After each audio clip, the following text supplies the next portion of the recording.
Hello everybody and welcome to my Royal Rumble review, and this is going to be an interesting one. I definitely got surprised by a few things. Now, some things I got surprised with, but also at the same time, like, yeah, it's a nice fun surprise. I didn't know the winner of this match, but at the same time, it's like, dude, are we serious? So there's a lot of things that WWE did right and a few things that WWE did wrong that we're all going to break down. We're going to break down the good and the bad, so let's hop right into it with the first match being the Women's Royal Rumble match. We see Charlotte Flair and Alexa Bliss enter at number 1 and 2, obviously tag team partners. You don't want to see that if you're tag team partners. You don't want to go against your tag team partner, so obviously it was something that they didn't want to do, but they ended up just waiting and just pump faking finishers until the next entrant would come out, which would be Kiana James.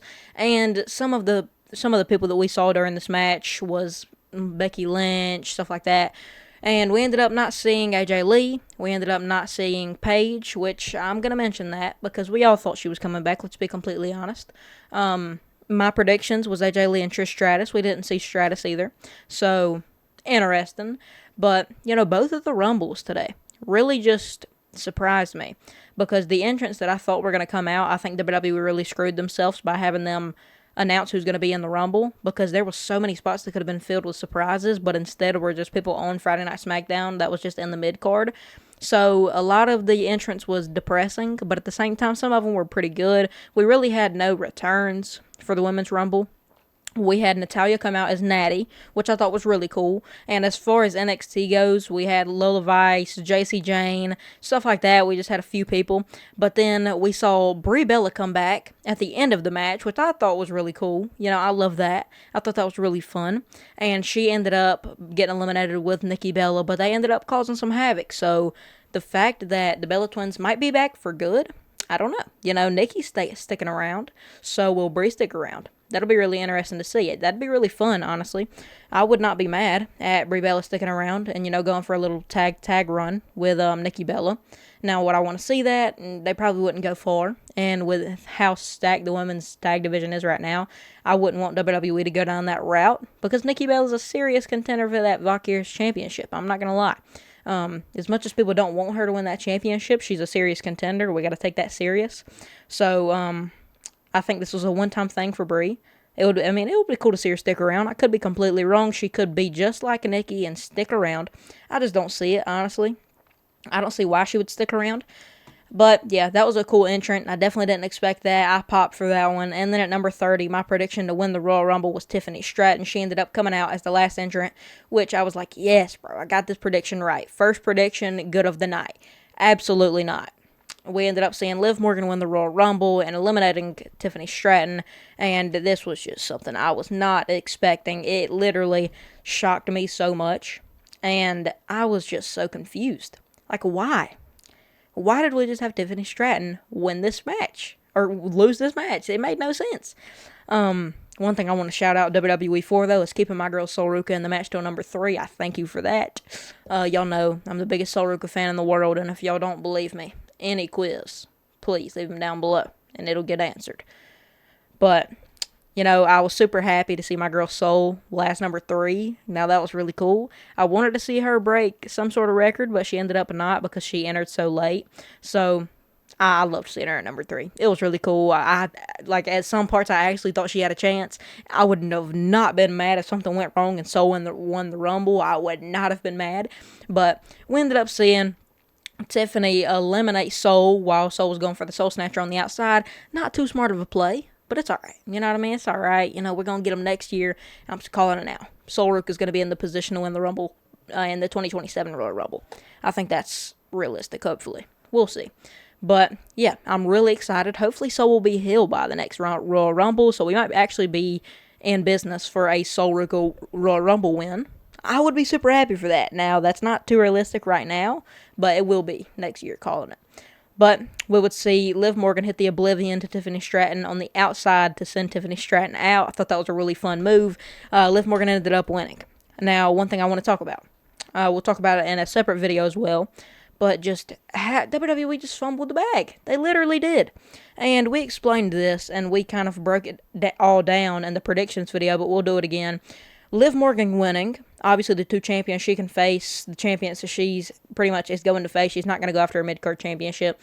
The two titles that she can go after is Valkyrie's championship and Jade Cargill's championship. She's not going after Jade Cargill's championship just because she is on Monday Night Raw, so she's going to be going after Stephanie Valkyrie. Now listen, Liv Morgan and Valkyrie have had, 5 interactions max. Meanwhile, if Tiffany Stratton wins the Royal Rumble, Jade Cargill obviously took the title away from Tiffany Stratton. Tiffany Stratton's been gone for a while because she lost the title, and obviously dealing with the backlash of that botch of Nia Jax, so she's been away for a while. But also, if Tiffany Stratton wins, she can go and face Valkyrie, which who beats Tiffany Stratton at Crown Jewels? Stephanie Valkyrie. So, I mean, the storylines were right in front of our face. I literally predicted Stratton to come back and win, but I don't know how my prediction got fumbled. I don't know why WWE did this. It quite literally makes no sense. It was the perfect decision to have Tiffany Stratton win. Now, do I hate the idea of Liv winning? Absolutely not, especially seeing how Liv turned on Raquel. But is it a real turn? I don't know. I think if anything, this is a face turn. The crowd is in love with Liv Morgan, but overall, I'm just depressed most of all about this, because Liv Morgan eliminating Raquel Rodriguez doesn't mean that we're going to see Roxanne and Liv go their separate ways, but I would think that Raquel just wouldn't get voted out of the Judgment Day. I would think that Roxanne's going to stick with her, so that's not fun. I think Roxanne and Liv are really good as a tag team and way better than Liv and Raquel or Roxanne and Raquel. So the fact that we might be able to split up this tag team until Mania really makes me upset, just because of how huge the women's tag team division is right now, and they are serious contenders. So I hate that. I think it was definitely Tiffany Stratton's time. It would have been her first Royal Rumble win, so I find that really cool. But obviously, this is Liv Morgan's first Royal Rumble win as well. So congratulations, Liv Morgan. Liv Morgan wins the Royal Rumble, but I just don't know how I feel about it just yet. Now it could sink in later, and I could be really excited about it, but I just don't know. We then saw the career killer Gunther face AJ Styles, and I picked Gunther, as all of y'all know. And by the way, all of my picks during the Royal Rumble was very, very close if I didn't get all of them right. I only got 2 of them wrong, and that was both of the Royal Rumbles, which y'all know who I picked for those, but we'll get to them eventually whenever we get there. But I picked Gunther to beat AJ Styles and end up retiring him, which ended up happening. So, I mean, am I surprised about that? Absolutely not. I found it really cool how Gunther locked in the sleeper, AJ fought back, and overall, people are mad about it. I mean, obviously, I'm more sad about it than I am mad about it. You know what I mean? I mean, AJ had to retire someday, and I really love what WWE did, because, listen here.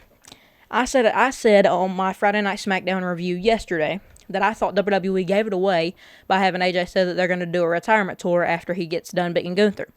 That was perfect, because we all were like, okay, well, they just gave away who's going to win. AJ's obviously going to win. They're going to have a retirement tour.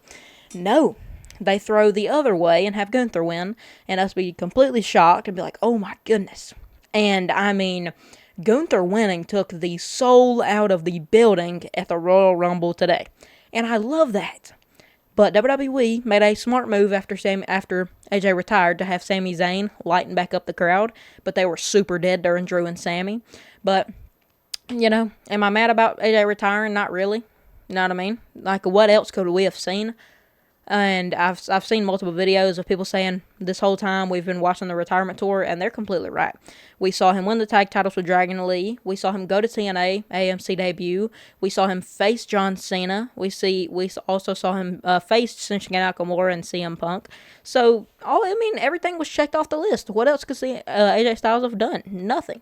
So I'm not mad at this at all. And the fact that we're pushing Gunther, I am most mad about that, because I don't think that this is going to go anywhere. I think that us pushing Gunther is going to mean nothing at all.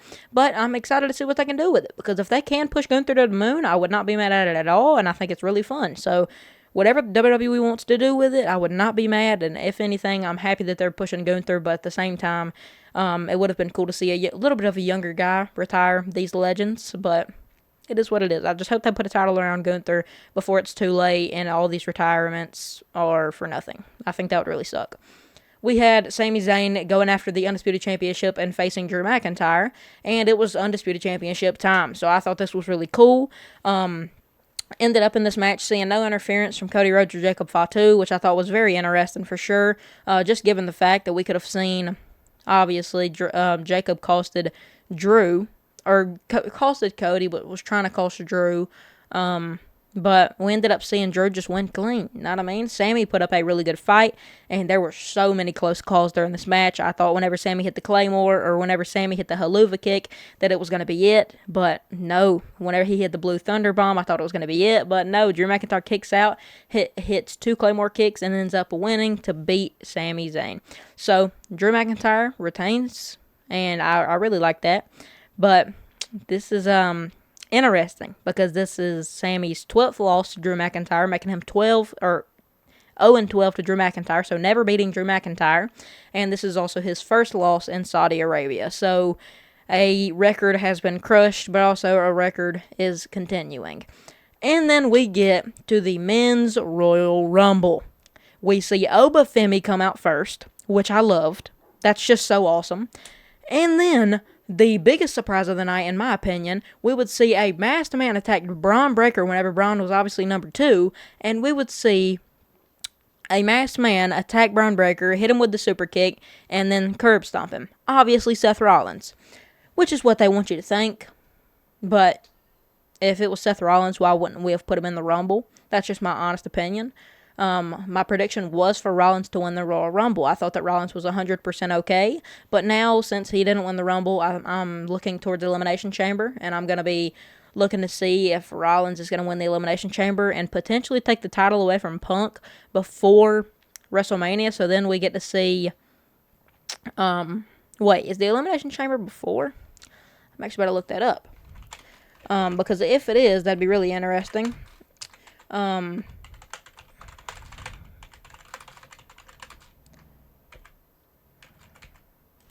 Let's see here. Yeah, it's the final major WWE Premium Live event before WrestleMania. So, it's going to be interesting, you know. If Rollins beats CM Punk, there we are. Know what I mean? Oh, wait. We could throw ourselves back in the same WrestleMania 42 position as it was in 41, where we just have Roman, Punk, and Rollins, but for a championship. Would the stakes be any higher? I don't know, because nobody would have a wise man. None of them would be fighting over a wise man, but there wouldn't be as much drama. I just feel like we need to have a one-on-one, and obviously, with the entrance in the Royal Rumble, we'll go through them, but obviously Roman Reigns winning the Royal Rumble, which, let's go. Y'all know I'm one of the biggest, or I'm not even going to say one of, I'm the biggest Roman Reigns mark in the world. You'll notice that with a few superstars, such as Leon Slater, Javon Evans, Sol Ruka, JC Jane, Roman Reigns. There's a few in there that I just glazed, so just don't worry about it. You know what I mean? But during the Rumble, we would see Mr. Iguana come out, and even Powerhouse Hobbs would make his return to the WWE. Obviously, we finding out earlier 2 weeks ago that Powerhouse Hobbs signed with the WWE, so obviously we all expected him to return in the Rumble. That was one of the returns that I predicted to come back, which we all knew he was going to return, or debut, I guess I should say. But it was really interesting, bro. Oba would go on a crazy streak to start the match, and it almost looked like he was going to go on the Brock Lesnar streak. We know in the 2020 Royal Rumble, we would end up seeing, or well, I guess 2019, 2020, whatever you want to call it, but we would end up seeing, or no, it was 2020, but, I mean, it was right before COVID hit. So, we would end up seeing Brock in the 2020 Royal Rumble eliminate 13 people before he ended up getting eliminated by Drew McIntyre. So, that was the start of Drew McIntyre's reign. He ended up going and winning the Royal Rumble and then going to face Brock Lesnar and beating him at WrestleMania. So, Oba pretty much basically did the same thing, but just only lasted, 7 or 8. People, I'm not going to say what y'all think I was about to say. It's not happening. But Oba would go on a crazy tear. I love that. You know, he would eliminate Brock Lesnar, which I thought was really fun. That's interesting. You know what I mean? I thought it was really cool. Well, actually, hold on. Let me backtrack. We ended up seeing LA Knight and LA Knight and Austin Theory, I believe, eliminate Brock Lesnar. One or the other. You know what I mean? But I found it really cool because I do think that we're going to end up seeing Obafemi and Brock Lesnar maybe at Mania. If Brock sticks around, I would not be surprised to see that at Mania. We know WWE loves to put Brock Lesnar against the big guys to see how he's going to match up. So this is kind of going to be like a passing of the torch match if we do see that at Mania.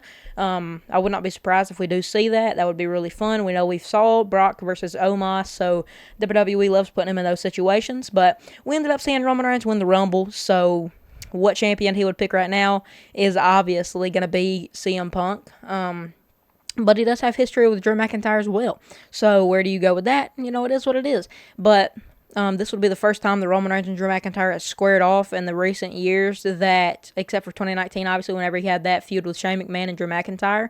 But we would see in 2020 him have that major feud with Paul Heyman by his side against Drew McIntyre, and that was awesome for the championship. So do we go back to that rivalry, or do we continue the WrestleMania storyline where we saw CM Punk face Seth Rollins and Roman Reigns, where Paul Heyman would walk out with Rollins? Do we continue that, or do we go back to the old storyline? I don't know. I would love to see him face Punk, so I think that's where we're going to go. And I just couldn't see Drew and Roman being a WrestleMania main event, so I'm excited. You know what I mean? I would love to see another triple threat. Maybe we add Rollins in the mix, or this time Braun Breaker in the mix. It'd be really fun. But I do think the title's coming off of Punk before WrestleMania, so I think that we don't know exactly who Roman's going to be facing yet at Mania, but I just don't think it's going to be Punk. But let me know down below what y'all thought about the Royal Rumble. I thought it was really, really good. Now, the only two that I missed was obviously the men's and women's Royal Rumble, but I was just right there. Tiffany Stratton got second, and WWE teased us with Seth Rollins, but he ended up not being in the Royal Rumble.